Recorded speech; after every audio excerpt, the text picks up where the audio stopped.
What's up everyone, Jonesy here from the Hyperspace Database, the show that highlights the cool things in Star Wars you wish you knew more about. Today's topic, the STORM-4 Cloud Car. The Cloud Car was a two-seat atmospheric patrol craft developed by Bespin Motors for the Bespin Wing Guard, who was stationed on Cloud City.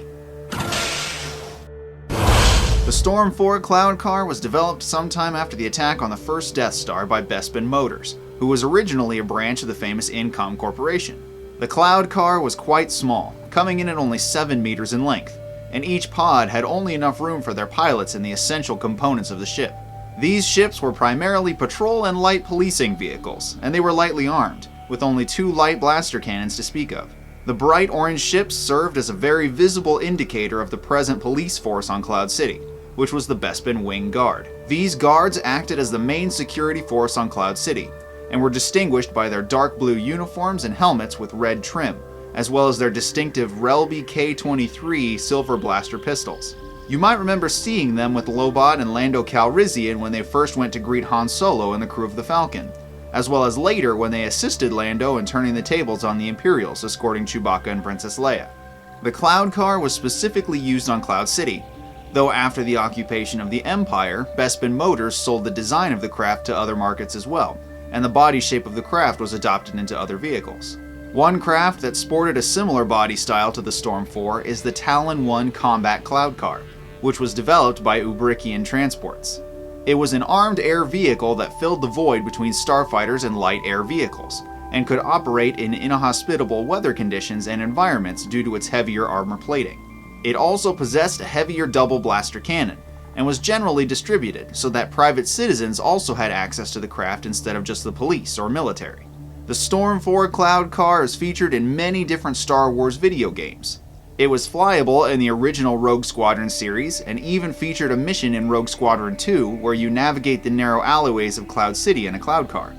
It was featured in the Battlefront games in the early 2000s as a flyable craft on the Bespin platforms, and then it was also featured in the EA Battlefront games in the Bespin expansion pack. In the EA version of Battlefront 2, there is a mission in the campaign where Iden Versio is reluctantly forced to steal a cloud car and use it to destroy a fuel refinery and the Star Destroyers that are refueling there. The cloud car is also seen in the LEGO Star Wars video games as an unlockable craft, and in the classic Star Wars Demolition game for the PlayStation 1, as well as being featured in a level of the single-player game Jedi Knight 2, when Kyle Katarn infiltrates Cloud City to assist the Bespin guards in repelling invading thugs and darkside users.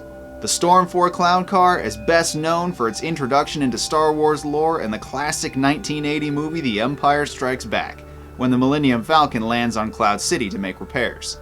The Cloud Cars are used to guide the Falcon in, but not before firing warning shots across its bow when it was not granted immediate access to a landing platform. The ships are then seen zooming through the beautiful city on patrol missions, and even after the rebels flee the city, the patrol craft are still active in their duties, as they are even seen at the end of Return of the Jedi patrolling the skies while the citizens below celebrate the defeat of the Emperor. The STORM-4 Cloud Car was a great patrol craft for the Bespin Security Guard, and allowed them the freedom to patrol the skies with speed and skill, so that the floating mining facility could continue its operations without having to worry about the safety of its citizens. And that about wraps up this episode, but stick around to the end for some secret trivia. Did you like it? Be sure to check out my other videos as well, hit those like and subscribe buttons, and the little bell to be notified every time I publish a new video. Be sure to check me out on Twitter as well for more information, or you can go to my Facebook and watch these videos as well. Thank you guys so much for watching, and thanks for your support, and we will see you next time.